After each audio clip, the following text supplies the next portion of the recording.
I'm Dr. Alissa Gardenhire, and I am talking to you today about how metaphysics ruined my life. I can remember back in 2008 discovering Abraham Hicks, and I think I had a copy of The Secret from 2006.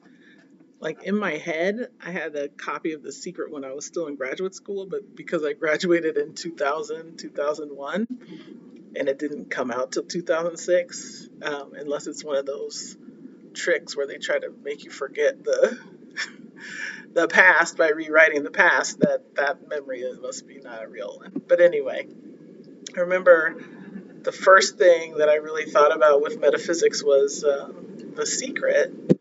I'm not sure why I was attracted to that info. I think I knew about Louise Hay too at that point, but it was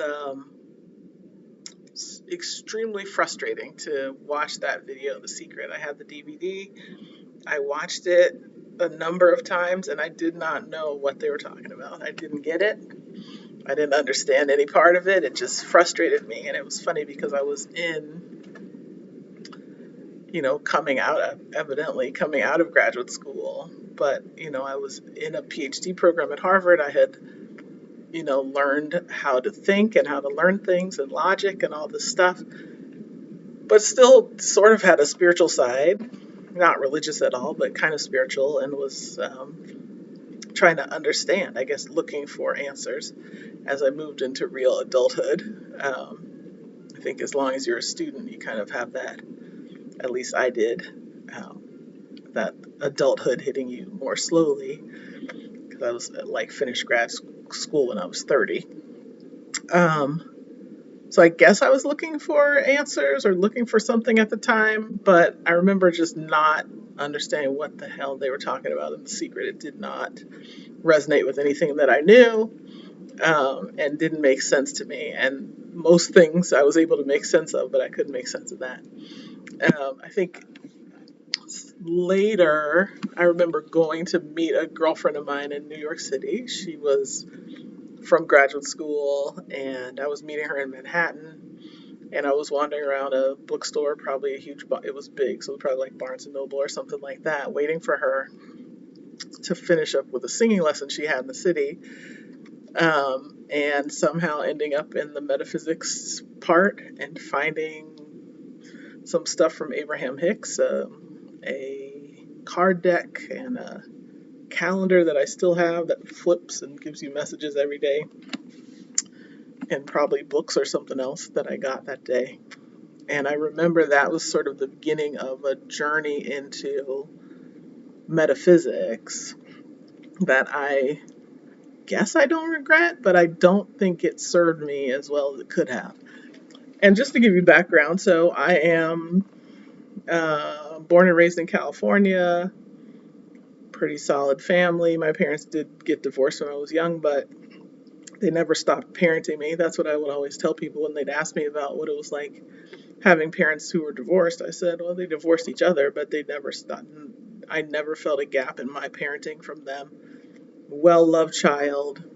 I think that's one of the themes of my life is like growing up in an environment where I was very well loved, cared for, supported by my parents, my extended family, teachers, friends of my family, my own friends, and a very pleasant upbringing. And life sort of went the way that I wanted it to for a very, very long time. Um, I'd say up to my early 30s that it kind of just went the way I said I wanted a thing, and then I got the thing. Um, and I didn't think about it much. And I think for me, that's like the worst part about sort of being in this metaphysical soup is that there's, to me, way too much thinking, like overthinking. And I have that kind of brain that makes overthinking easy. That's my mom and that's my dad, if you're wondering. um, a long time ago. But yeah, the metaphysics stuff led to a lot of overthinking, I think a lot of passivity on my part in the last years of my life, in terms of creating and manifesting. And a lot of beautiful things have happened to me. And maybe they came from my vision or my hope or my manifestation. I'm not sure. But I think I also wasted a lot of time on sort of magical thinking and um, spending time just overthinking. For me, that's the worst part, is just like overthinking, over wishing, over anticipating things. And just because something doesn't show up and doesn't work the way that I want to, like, I can't say that now I'm just critical of metaphysics because I didn't get everything I wanted, because any of those YouTube metaphysicians will tell you that, oh, we just did it wrong. You didn't believe, you didn't whatever, you didn't put yourself in the scenario, or whatever they're going to say. And I don't think that necessarily those things are false, because it's like, on a quantum level, what we understand about quantum mechanics and um, energy and that kind of stuff, like, everything is energy, everything is particle and wave and all that stuff, and it's very true. It may look like this or this or this to be different sort of vibrations and particles, but and probably our thoughts and our intentions and the fact that we're living human beings with ability to think does influence what we have. But I also think just focusing and working and getting stuff done is also part of it. Um, I actually got notes on this. Let me go look them up a little bit. Where did I put them? In here. Not in that note. Hold on. Sorry about that. Oh, there it is. Yeah, but it all sort of lines up with a variety of things I think that happen in my own life, like becoming a real adult. Like, it's not the same as being a kid. It's not the same as being sort of in a school or institution that takes care of you. Sort of being out in the world is out in the world, and there's all sorts of stuff that can happen. And I definitely learned that. Um, Getting into real adulthood, and I guess really searching for support. I still have my parents who were always helpful. I walked right out of graduate school into a career that I kind of liked and kind of didn't, but I did it for a long time, for 15 years. I jumped from that after 15 years into owning my own business, and lots of beautiful things have come about. And you can just say, well, you manifested all those things. I think people would say that. Typically only say you manifested something when it's something good, though, which is kind of funny, and doesn't make total sense all the time to just claim the stuff that you like and the rest of it comes from not outside of you.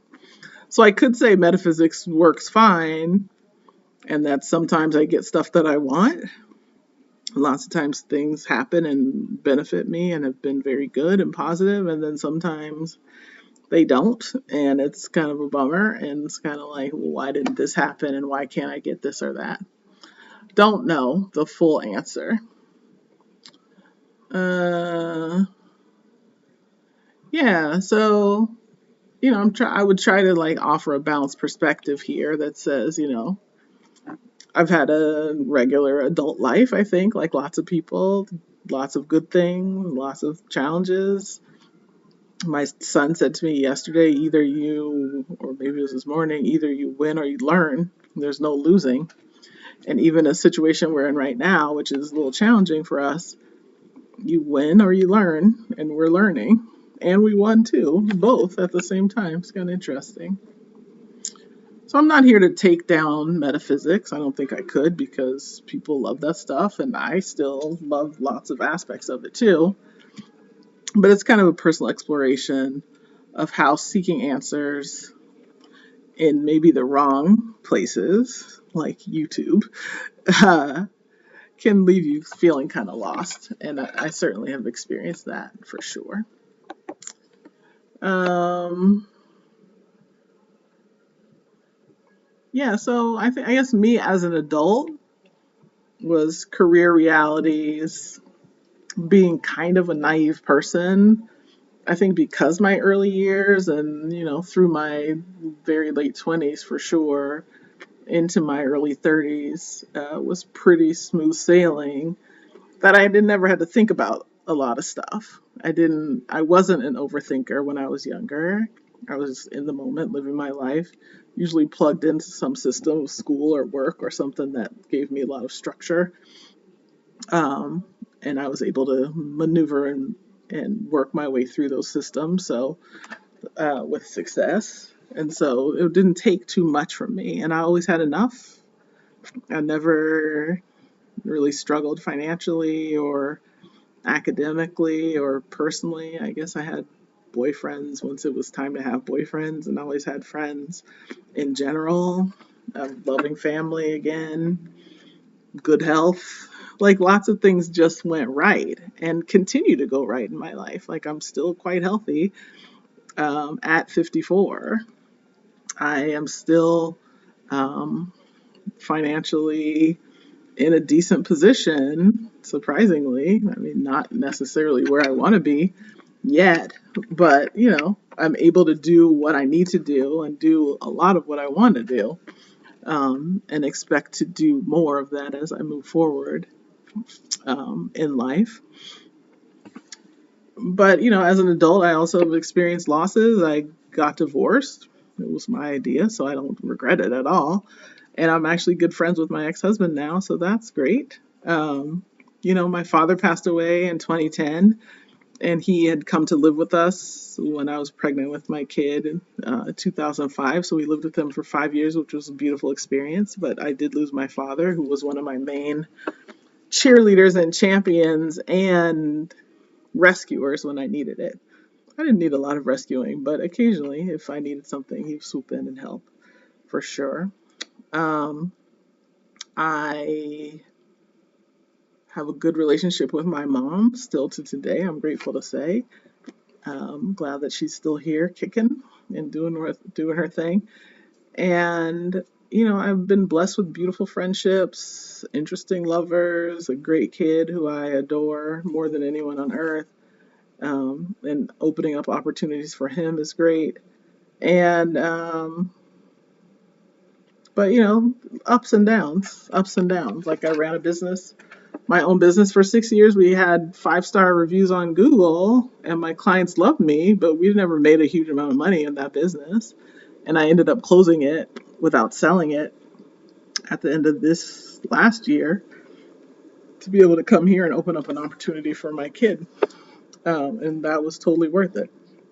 He's going to be signing his college scholarship tomorrow to play football and be a college student with a full scholarship. That's amazing. We're so proud of him. Um, but probably there was a heartbreak I experienced at age 28 that was pretty devastating for me, from someone who I loved and had known a long time and who now is still a dear friend who I love dearly and am so grateful for. But that was a tough thing, and I think that might have been the first real life adult experience for me. If adulting means bad shit happens to you and hard things happen, then that probably was the first thing that was really difficult for me. And I dealt with it the way I dealt with it, which probably wasn't the best, which is I didn't really grieve it. I just went right back to work at school and got a lot of stuff done. And it probably was the start of me being a big doer. I will say the thing that I can say about where I am right now in this last year, the thing that I'm grateful for is it's been a year of me just being and not doing. And I feel ready to do again soon, coming in the new year, January 2025, will be probably me starting doing again. But I was able to take this year to just be, and people have been telling me, Alissa, you need to learn how to be. you're very good at doing. You get more stuff done before 8 a.m., like the army, than most people get done all day, but you don't know how to just be. So 2024 was a year of Alissa just being, healing, fixing some stuff, getting right with myself, experiencing my life in a new way. But I think I'd say I'd always been sort of metaphysical ish because I used to love astrology when I was a kid, not to really study it, just read my horoscopes and do whatever like normal people in a magazine. Um, I sort of delved deeper into tarot and um, metaphysics, law of attraction, and never like really like a student of these things. Like I'm not a tarot card reader. Like I can read them because anyone can read them. And I used to use a book when I used to do tarot card readings in graduate school for friends. There's a good book that was helpful for that. Is it true? Is it false? Who knows? This is kind of fun. I don't read for myself. I never really got into that. So it's just a fun thing. Um, and then law of attraction sort of came and hit me, like I said, when I discovered, well, the secret just pissed me off, but Abraham Hicks resonated with me, and I've been to see them twice and enjoyed the experience. It's good stuff. Like think happy thoughts, be hopeful, look forward to good things, etc., etc. Those are all good things. Um, but I think the pitfalls of that for me, as I got deeper into it, Neville Goddard is another teacher who I like a lot, and I think he was sincere. Um, what's that guy? Napoleon Hill. I never could really read his stuff. It was like too something didn't resonate with me. But it's all the same stuff till today with Joe Dispenza talking about our heart field, quantum field of our heart, and all that stuff, and how we can attract things that we want and we need from that. Um, but for me, the danger definitely was uh, overthinking and magical thinking. So, a good thing can happen to you, and you can say, oh, well, I manifested it, and it's because I thought these happy thoughts. But a disappointment or a bad thing can happen, and I don't see people going the same, well, I did it. The thing I respect about Abraham Hicks is one thing Esther says is something good happens, she says, I did that. Something bad happens, she says, I did that. And it's true, I guess. If you're going to go down that line, you have to at least apply it evenly and equally. I think something from Neville Goddard is, and for me, like as a YouTube consumer of a lot of metaphysical stuff, is most people are just in it to make money, and that's fine. That's what we all are doing. We need money to live. As this guy, my dad used to say, money is your freedom. I don't really believe that. I think freedom is your freedom, but money is real helpful to make things go smoother for sure. Um, uh, uh, uh, uh, uh. But it's a danger. It's dangerous. Dangerous. Everybody's living their lives to the best they can. But, I feel like spending so much time just sort of visualizing and thinking and this and that, and um, sometimes it works and sometimes it doesn't. I don't want to like make a spurious association between my thoughts and what happens to me if that's not what's happening. And if I can like have my thoughts line up with what I actually do, I probably have a greater chance of accomplishing the thing that I'm trying to accomplish, right? Uh, but yeah, too much time spent like analyzing my thoughts, and am I placing myself in the place I want to be, and let me do this affirmation and do this stuff. I think none of it is particular. Again, I'm not here to tear down metaphysics. I don't think it's particularly harmful unless it becomes harmful.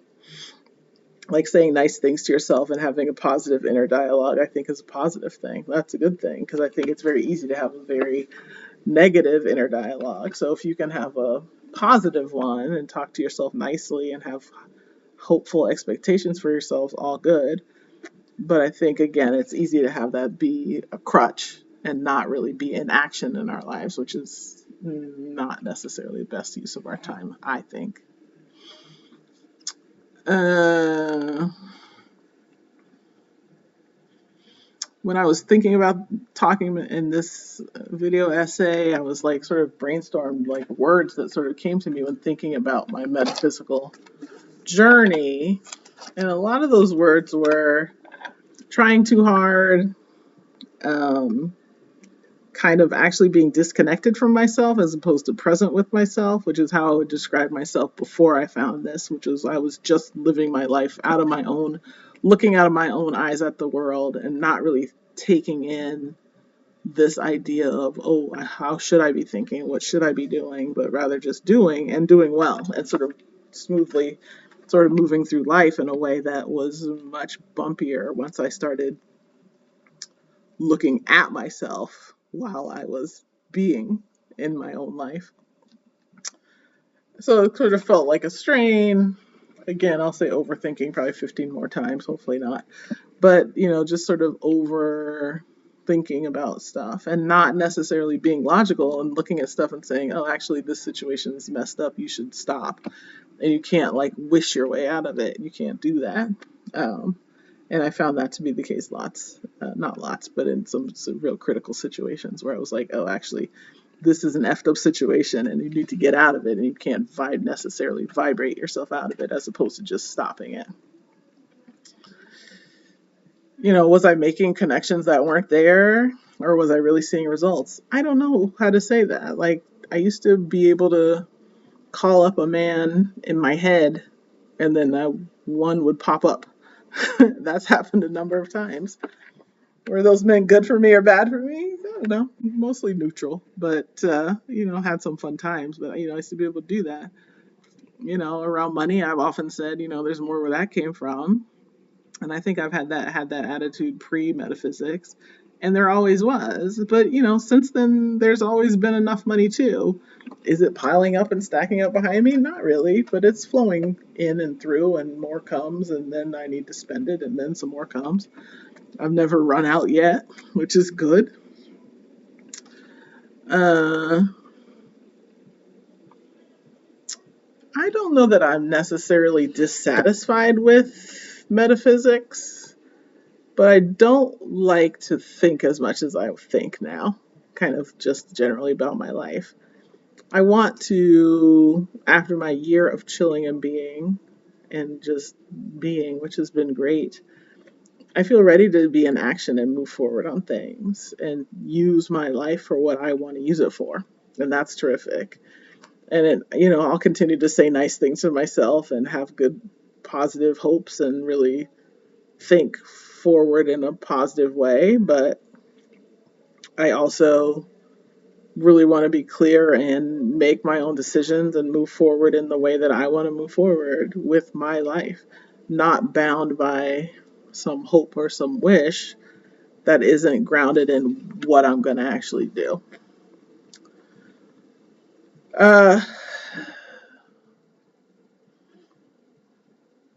I think having a balance between um, visioning and discernment, that not everything necessarily needs to have a cosmic explanation, or I don't need to look for one every single time. Sometimes life is just life. I think that's a nice middle ground for me. I used to be a Buddhist too and talk about the middle way a lot there. I think being present, just being where we are, not bothering to look back and say, what didn't I do? Or bothering to look forward and saying, this is exactly where I expect to be, is probably useful too. Focus on the moment, staying present, I think is a good place for me to be. It's where I want to be and hope to be. And to keep my power for myself and not give it away to these ideas um, outside of me. Because if there's anything in metaphysics that it tells you, it says everything is you. And so, really reclaiming that for myself and saying, I trust myself again. So did metaphysics really ruin my life? Not exactly. But it did complicate things in ways that I didn't really imagine. I don't know if you've ever felt overwhelmed by all the spiritual rules out there, but you're certainly not alone. I encourage you to trust yourself and to know it's okay to question everything, even your own beliefs. As for me, I'll probably keep my card decks. I actually just created a new card deck, which isn't tarot, but it's sort of positive affirmations for women, and those will be coming soon. So hopefully we'll see those out in the world at some point. So I'm keeping my card decks, and maybe we'll read a horoscope from now and again. But I'm taking everything with a grain of salt and grounding everything within myself. Thanks for watching. I hope this was interesting for you. I hope there was something in there for you and that you can benefit from my life experiences for yourself. Thanks. Bye.